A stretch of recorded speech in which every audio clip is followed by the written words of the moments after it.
Bueno, el No, pensamiento vivo de el superministro, sería el supersecretario. es el nuevo vocero además, ¿no? Inauguró, me parece, en estas semanas un nuevo rol que es explicarnos y hace unos papelones porque realmente no le da la cabeza, es impresionante lo de Moreno, ¿no?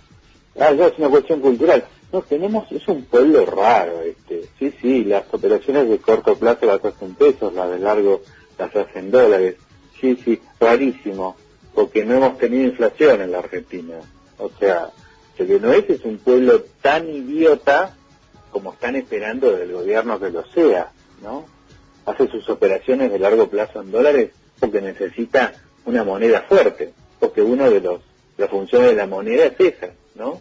Conservar el valor para poder atesorar, para ahorrar y tener en el futuro a disposición los mismos recursos. O sea, lo hace porque los conocen a ustedes, y esto lo dice un gobierno inflacionario. Ahora, la parte que tiene razón es, no son chorros los que tienen el dinero escondido en la Argentina, ni los que tienen el dinero escondido afuera. En general, no lo son. Qué bueno que este señor lo entienda. Lo que pasa es que el blanqueo no está hecho para ellos, ¿no? El blanqueo no está hecho para la gente que está fuera de la Argentina, digamos, en términos formales, le escapa al Estado voraz, tramposo, que es capaz de esquilmarte, que te mete en una cuestión para después espiarte y después cobrarte por otro lado, que no te reconoce la inflación, que te miente con absolutamente todo, ¿no? A ese Estado hay que esconderle la plata, y es una maravilla que se esconda. Qué bueno que la gente se esconda del fascismo. Así como digo, qué suerte que en la Alemania nazi había sótanos donde la gente se podía esconder. En la Argentina, digo, de este fascismo económico del cual son partidarios casi todos en el país, porque los kirchner no podrían haber hecho esto si no fuera porque casi todos los que, desde ya los que hacen opinión pública, casi todos están de acuerdo con el fascismo económico. Y digo, en ese fascismo económico, qué bueno que estén esos sótanos donde la gente puede guardar sus recursos y no ser esquilmada. Yo lo aplaudo, es una maravilla. Y eso es bueno para todos, para ellos y para nosotros, para los que tienen esa fortuna escondida y para nosotros pensar que eso se preserva para que en algún momento en el que volvamos a tener paz esos recursos estén. Es una gran noticia que no la agarren estos bandidos para repartírsela a Lázaro Báez, a Cristóbal López, a Electroingeniería, a Máximo Kirchner, a todos estos tipos que giran esta oligarquía, verdadera oligarquía, que es el kirchnerismo zafada, ¿no? El problema es que este blanqueo no está hecho para que la gente salga del sótano, porque no hubiera pasado eso tampoco en la Alemania nazi, ¿no? Nadie hubiera salido del sótano para decir, a partir de ahora te perdono que hayas estado escondido en el sótano. Entonces mi problema no es que me perdones, mi problema es lo que haces todos los días, ¿no? Esa gente que tiene su dinero que es de ellos, que no es robado, escondido del Estado, no está esperando que el Estado lo perdone, está esperando que el Estado deje de agredirlo. Por lo tanto, van a seguir escondidos porque sigue siendo el mismo Estado de este patotero que muestra cómo es cuando habla de Clarín. El Estado tiene participación en Clarín porque se apropió de los fondos de las AFJP. El país no reaccionó en esa situación, ¿no? Confiscó en realidad los fondos de las AFJP y se los quedó. Y con eso confiscó las acciones que Clarín le había dado a empresas privadas, no al Estado. La participación del Estado en Clarín es totalmente ilegítima. Es producto de un atraco. ¿Ve, señor Moreno, por qué la gente se esconde de ustedes? Si son unos ladrones, ¿cómo no se van a esconder? El blanqueo está hecho para los ladrones, para la gente que no es que está en el sótano. No, está ahí en la otra oficina con los jerarcas de este fascismo, ¿no? Y esos no le tienen miedo al gobierno, esos sí quieren ser perdonados. Son esa gente, son los Lázaro Báez, todos aquellos de los cuales mucha gente se entera ahora, ¿no? De cómo se llevó el Plan Nacional, el modelo de Santa Cruz. Repitámoslo muchas veces porque está esta versión de Néstor era distinto, al principio eran diferentes, cuando asaltaron la corte eran diferentes. Diferentes no. Ustedes eran diferentes. Ustedes estaban para sumarse a eso, ¿no? Y yo creo en el arrepentimiento y el perdón, pero el arrepentimiento y el perdón empieza por el reconocimiento, ¿no? Y después sigue por contarnos todo lo que saben. Después entonces sí, lo creo, lo acepto y me parece maravilloso el arrepentimiento. Pero primero la reparación, ¿no? Después vemos qué es lo que pasa. Ahora, esta es la cuestión que el señor Moreno, así como no entiende. ¿Y por qué la gente se esconde en el largo plazo? Porque siempre ha sido el mismo Estado salvaje, fascista. Y porque todos los dirigentes políticos, todos los que comentan en los diarios, todos están todo el tiempo batiendo esta cosa de contra el mercado, contra el neoliberalismo. Es eso, el neoliberalismo, que llaman el liberalismo o la libertad. Que hagas con tus recursos lo que se te canta, te los ganaste, son tuyos, no vivimos en un país esclavo, no le debes perdón, permiso ni explicaciones a nadie por lo que tenés, salvo que te lo hayas afanado, pero los tipos que afanan son los que te piden las explicaciones, y después como unos nazis se paran arriba del banquito para decirte, usted está evadiendo, ¿no?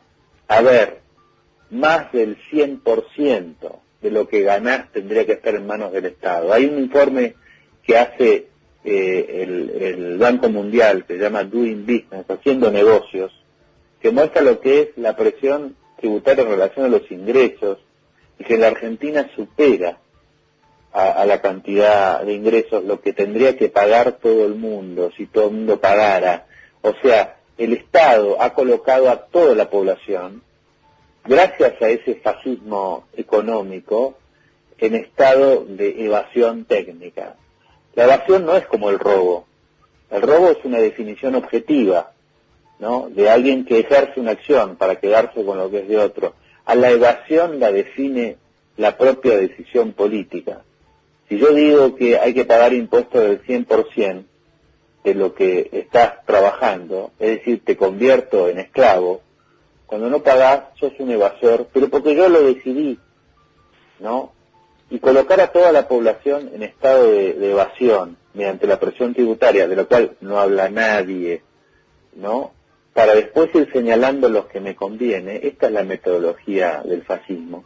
Cuando quiero te persigo. Y a veces se pregunta, ¿por qué no hay detenidos? ¿Por qué no hay presos políticos? ¿Por qué no hay asesinatos? Que los hay a los asesinatos, ¿no? Hay secuestros, hemos visto este fin de semana lo que pasó con el fiscal que sobrevivió a Néstor Kirchner.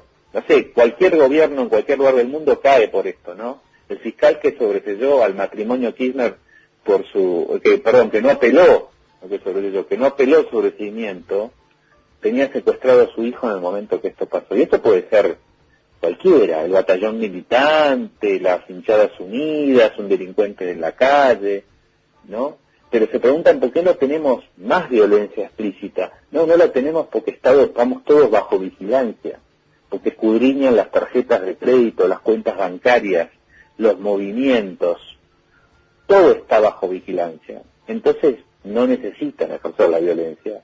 Hay que leer el libro del Gran Hermano, 1984, para ver que ahí violencia explícita no había, estaban todos sometidos. Y capaz que nos diría alguna gente que eso no era una dictadura, ¿no? Porque ahí no veían violencia, no veían matar a nadie. No, esa es la parte eficiente de la dictadura, que no necesita matar a nadie. Pero vamos al tema más importante, porque este gobierno se caracteriza por sumar barbaridades a las barbaridades, ¿no? Y está ahora en la situación de intervenir Clarín a través de la Comisión Nacional de Valores, a la cual ya estatizó y kirchnerizó y democratizó, o sea, están a su servicio, y están en la situación también de expropiar el resto de las acciones de papel prensa, porque siempre se habló de esta connivencia entre el Estado y estas empresas periodísticas en la producción del papel. Lo que tendría que hacer, y tampoco hay ningún proyecto de la oposición, el Estado es vender esas acciones, deshacerse, porque no tiene por qué ser socio en la producción de papel. Y ahora le servirá para excusa a los que se creyeron tan vivos de asociarse con el Estado para obtener privilegios, le va a servir como excusa para llevar a cabo una intervención. Pero si esto se concreta, sería el fin absoluto y total de la libertad de expresión en la Argentina. Decía ayer la Nata, no sé si la semana que viene voy a estar, hagan algo, ¿no? Y es verdad que hay que hacer algo. Vamos a hablar durante el programa de qué es lo que hay que hacer a partir del cierre directo de Clarín, si es que lo piensan llevar a cabo. Pero hubo otros dos episodios gravísimos, uno que tiene que ver con este de la recaudación y cómo nos convierten en evasores, a los periodistas de TN, que fueron allanados también por la FIP en nombre de la Santa Recaudación, ¿no? Antes tenías la Santa Inquisición, que te veía los pecados de la carne, y ahora tenés la Santa Recaudación, que te ve los pecados de no financiar a la cámpora. Es ilegal la recaudación en la Argentina. La recaudación está solo justificada en función de unos principios constitucionales que han sido violados, pisoteados todos. La recaudación es ilegal. No pagar impuestos no ha sido nunca ilegal, ¿no? La ilegalidad consiste, y está mal, en engañar al Estado cuando quiere recaudar. No pagar no es delito en la Argentina. Evadir está definido como delito en la Argentina, pero el delito tiene una cuestión, que es que tiene que ser antijurídico. El artículo 18 de la Constitución Nacional garantiza que nadie puede ser obligado a declarar contra sí mismo. O sea, si seguimos el sistema constitucional, uno no tiene por qué declararle al Estado nada, y tiene que ser un problema del Estado recaudar. Por eso es que la recaudación es ilegal en la Argentina. Ah, no, pero hablemos de eso, porque entonces nos financiamos. En eso hagámonos los tontos. Pero estamos en la situación en la cual te haces el tonto y te tenés que comer el fascismo. ¿Cuánto tiempo más te querés hacer el tonto con el hecho de que todo el sistema impositivo argentino viola el artículo 18 de la Constitución Nacional? Y si te parece una estupidez, entonces bancate el fascismo. Decidí entre el fascismo y tomarte en serio la Constitución. Esta es la cuestión. Y esto, lo lamentable de la Argentina, que esto se dice ahora en este programa y a nadie parece importarle. Y es fundamental para establecer situaciones de convivencia. La andanada contra los periodistas de Clarín, de TN, fue simplemente otra escalada, ¿no? Para elegir a las víctimas. Todos son evasores, ¿no? Todos son obligados a engañar al Estado. Por lo tanto, cuando quiero elijo, vos, la PEGUE y el otro, te vamos a perseguir. Y el otro hecho gravísimo es el pedido de los fiscales que son amanuenses del gobierno de detención del señor Vicente Mazot, periodista, empresario serio, responsable, buena persona, ¿no? Al que envidian sus opiniones durante el gobierno militar, hablando de cosas como han sido batidos subversivos, que sí y no, y dicen los fiscales, no, estaba hablando de los opositores políticos. Son opositores políticos los que mataron a Larrabure, son opositores políticos los que ponían las bombas en la policía, los que secuestraban. Eso no es oposición política, se llama subversión, terrorismo, ¿no? Digo, por si quieren meterme a mí en la causa del Vicente Mazot, no lo diga de 30 años, lo digo ahora, en este momento, ¿no?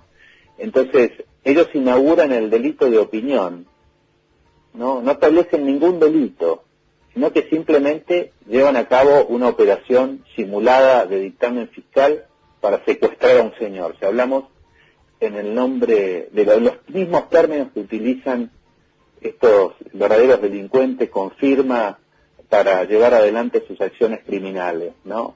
Es un secuestro contra Vicente Mazot, lo que está planeando el Estado argentino. El mismo Estado argentino que antes violaba las normas del modo en que lo conocemos. Y lo que más lamento es que no hay voces para hablar en defensa de Vicente Mazot.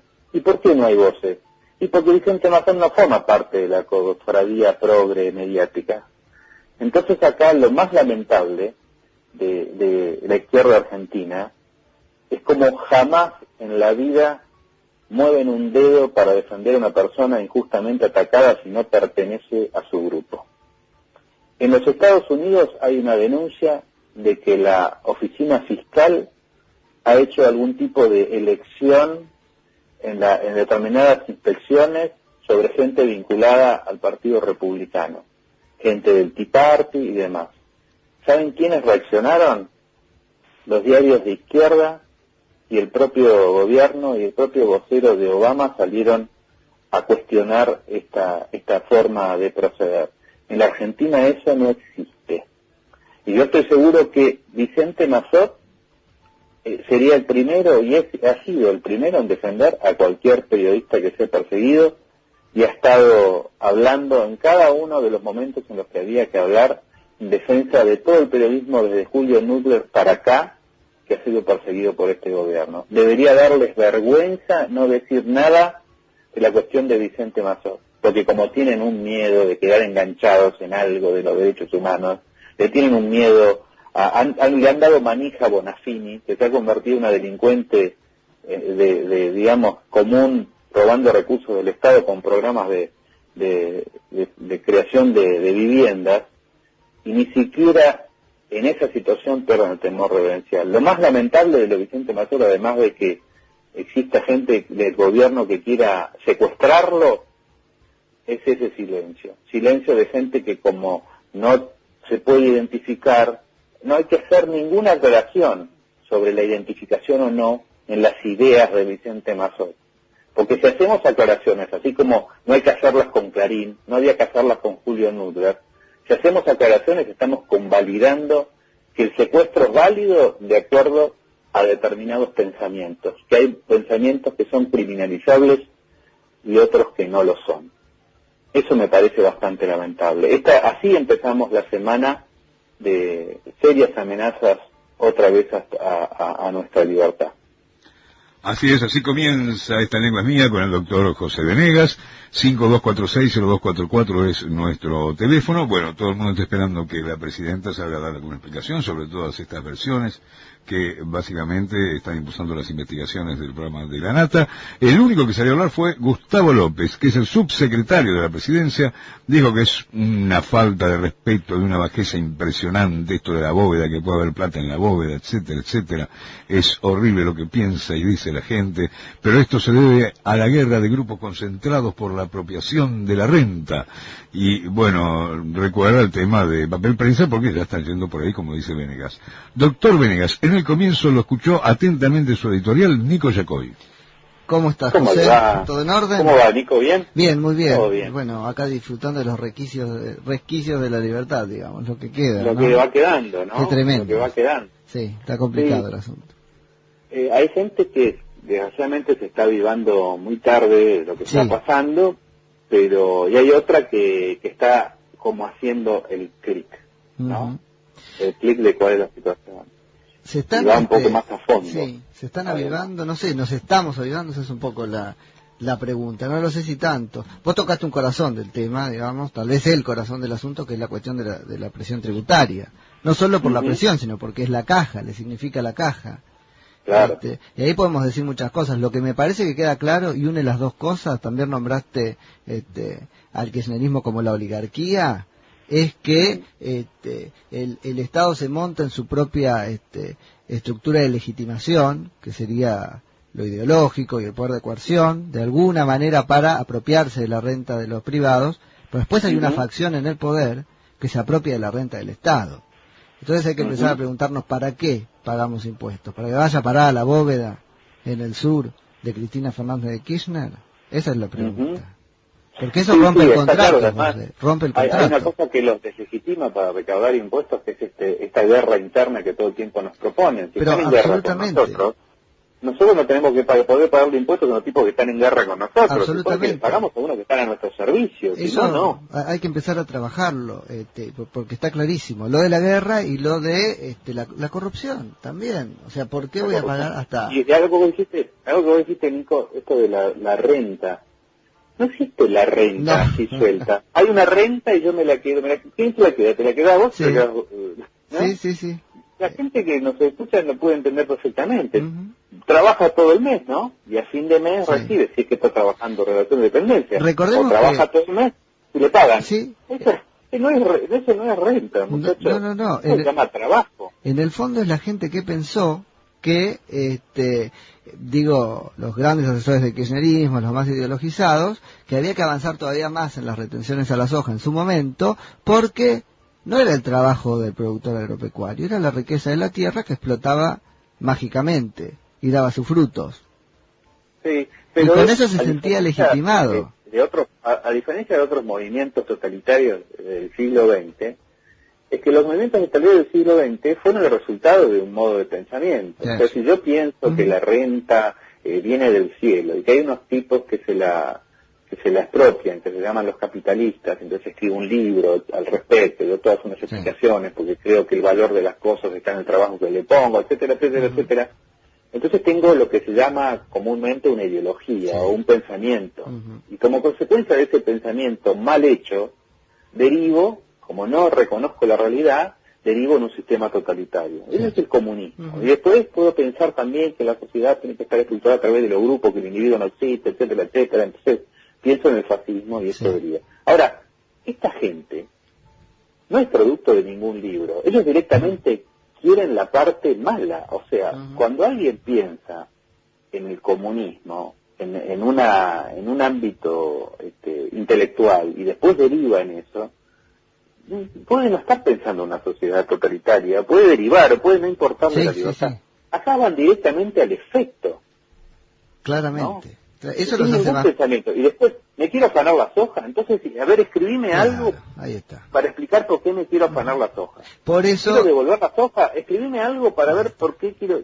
Por eso es tan importante... Esto es lo único importante, que suena absurdo, claro, porque hay tanto boludo, digamos, en los medios que se asusta con la palabra dictadura. Ay, no, suena fuerte, siento que suena fuerte. A esa gente la alimentás con 2 o 3 consignas. Sí, pero, no sé, en el fondo es bien complicado el asunto. Vos también nombrabas respecto de la presión tributaria esta idea de que en el fondo nos empujan a la ilegalidad, si querés, o te empujan a la evasión, que es un resquicio de la libertad en este punto. Claro. Ellos lo saben. Ellos trabajan, no solo te cobran en el blanco de los impuestos lo que debería ser repartido en el 100%, contando la evasión. A ellos no les interesa ir por los evasores, porque en realidad en el zoológico cazan a los que... Claro. Es así un poco el asunto. Pero digo, es además, una cacería, es perfecta la figura. Es una cacería en el zoológico. En el zoológico. Claro. Viene por ahí. Y después la idea es hacernos vivir con culpas, empujados a la evasión, y culpógenos. ¿Cómo vamos a hablar? ¿Cómo vamos a levantar la cabeza contra Cristina Fernández de Kirchner para osar cuestionar alguna postura suya? Por eso hay que combatir esa culpa hablando de, señores, el impuesto, que es muy discutible desde el punto de vista ético en sí, ¿no? Sí. Pero solamente ha sido justificado en la medida que estás pagando para que alguien esté a tu servicio. Sí. Estos dicen que son tus enemigos, que ganaron las elecciones y que a partir de ganarlos son tus dueños. Sí, absolutamente. ¿No? Si sos mi dueño, mira, vas a tener que desplumarme, yo no te voy a dar nada. No hay que colaborar con el esclavista. No, hay un marco constitucional muy preciso y muy endeble en el cual se supone que hay que mantener el gobierno. Fuera de ese marco, no. Bueno, ese es otro punto muy importante. Hay un imperativo moral en buscar las formas de pagar lo menos posible. Por eso, acá lo importante, además, desde el punto de vista, otro término en el cual tomaría con pinzas, desde el punto de vista del bien común, a lo que al país le conviene es que la gente que el gobierno no recaude. Absolutamente. Ese es el bien del país, el bien de la Constitución, ¿no? Lo que tiene que pasar es que el gobierno se quede sin recursos. Sí. Tenemos que aprender a dar vuelta un poco la taba en ese punto, ¿no? Incluso hay una constitución. Cuando hablan de la legalidad legal, la acción ilegal, la evasión, la legalidad es la Constitución. Sí. Hablan de compra y venta de dólares ilegales. La Constitución dice libertad de comercio. No existe la compra y venta de dólares ilegales. Lo que existe es la actividad ilegal del Estado, tratando de estorbar la compra y venta de dólares. Tenés todo el derecho del mundo a comprar dólares, no hay ninguna explicación ni cuántos tenés ni por qué. Fíjate hasta dónde fuga el Estado en el sentido contrario, que acaba de sacar una resolución la FIP, que es ahora está clarísimo que tenés que primero pagar, después quejarte. Digo, es parte de la misma ilegitimidad, ¿no? El manotazo por la recaudación y tus derechos supeditados a eso. Es que tendría que ser inmediato un amparo de cualquier juez contra este tipo de cosas. Sí. Ahora, hemos pasado muchos años con jueces que se han agachado en función de la santa recaudación. Y ahora no sabes si se lo creen. Honran esa santa recaudación. Honran. A veces inclusive se lo llegan a creer y escriben principios nuevos para poder explicar por qué cambian los principios del derecho en función de la santa recaudación. Bueno, ¿cuántas veces las cortes en Argentina han sido puestas contra la espada y la pared? Si no convalidan esto, el Estado colapsa, se cae todo. El último fue Labaña, que hizo eso con la corte, ¿no? Absolutamente. Y frente al precipicio ponen a las cortes y siempre han elegido destruir el derecho en función de la santa recaudación. Y acá hemos llegado, estamos el fin de un proceso, el kirchnerismo. Ahora, si hablamos de lo estrictamente jurídico, los grandes principios del derecho tributario, ¿no? Fíjate que hasta esto es importante en el derecho constitucional, que lo primero que te dice es, leyes de este tipo entran por diputados porque es el pueblo el que pone el dinero como pone sus hombres para ir a la guerra. O sea, no es cualquier cosa. Ahora han trastocado todos los principios. Y el propio tributarista ha dejado que eso pase. Quiero decir, que casi nada queda resguardado a la ley. Hacen una ley laxa y después todo puede ser hecho por decreto, por resoluciones. Eso es una ilegalidad absoluta, una inconstitucionalidad manifiesta en todo el esquema tributario argentino. Y hay una mala formación. Esto viene de hace mucho. Yo recuerdo una cosa que me asombró, pero lo que más me asombró estudiando Derecho fue la clase de Derecho Constitucional, donde lo primero que te enseñaban era esta cuestión de que los derechos son relativos. Primero te ablandaban. Que lo que vamos a leer ahora no se lo tomen muy en serio. Sí. Esta era la consigna. Estoy hablando de la década del 80. Imagínate lo que es ahora, ¿no? Pero todo el sistema no es muy en serio, no, porque si lo tomamos muy en serio, el Estado tal cual lo conocemos hoy no podría existir. Para eso se escribió en serio, para que el Estado tal cual lo conocemos hoy no pueda existir. Entonces, nos tenemos que hacer cargo de eso, porque una vez que le diste al Estado todos esos resortes, y bueno, tener o no tener una Cristina Kirchner es un problema de la buena fe del tipo que está en la presidencia. Ahora, pero esto no tendría que poder estar pasando. No tendría que poder estar pasando. Al final siempre el límite es la voluntad, ¿no? Al final la voluntad de los que mandan. En un punto, si es así, no hay constitución. Y si es así, no hay constitución. Por eso es muy importante volver a la idea de que es una política de hechos consumados, pero sobre todo de hechos, que eso significa de facto, que generó una constitución práctica paralela, y que estamos dejando que esté. Y esto de la voluntad es muy importante, porque también es la confusión que llevó a voltear la corte anterior. Absolutamente. No, tenemos que poner a mejor gente.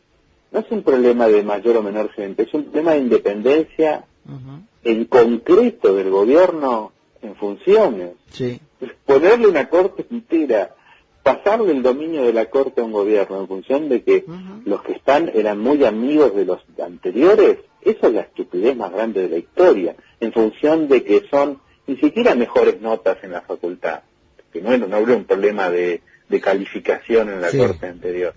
Son gente que a nosotros nos parecen más rubios y de ojos celestes que los anteriores, que nos parecían impresentables. Lo que estás diciendo es impresionante, porque claro, el mensaje es, lo saco porque es amigo de los otros, cuando en realidad el equilibrio del sistema está en que en todo caso la corte sea amiga de los anteriores, no de los actuales. Exactamente. O de nadie, pero digo, si tengo que elegir... De otro profesor que era radical, que era el doctor Gauna, no sé si sigue siendo camarista. ¿En sus ideas o en sus posturas políticas? No, en su postura política, claramente, y además me pasaba la clase discutiendo con él. Claro. Pero decía siempre esto de que la independencia, en realidad, del juez, se termina de ganar en el momento que el gobierno que lo nombró se va. Claro. Es ahí donde se produce el momento de la independencia. Al principio, bueno, no hay más remedio que nombrarlo en función, lo va a nombrar en función de sus propias actividades del gobierno. Pero la independencia se adquiere en el momento que el gobierno se va.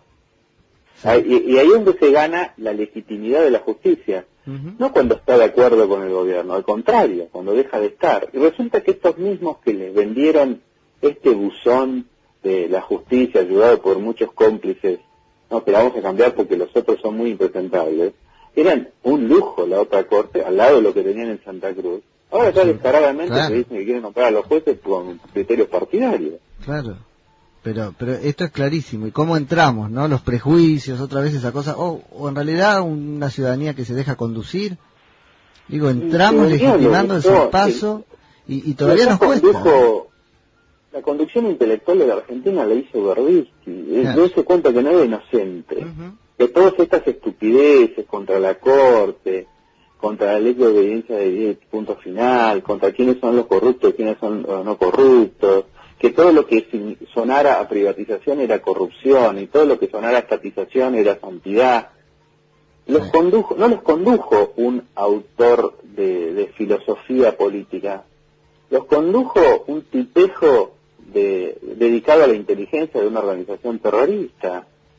Entonces, ¿qué le vamos a hacer? Ese ha sido el nivel de nuestra usina moral que llevó a esto. Y ahora se ve el resultado. Son ellos, son los mismos. Venegas, vamos a invitarlo a hacer la primera pausita después de este encuentro con Nico Yacoy de Viva la Pepa, que va a las 6 de la tarde, ¿no es cierto?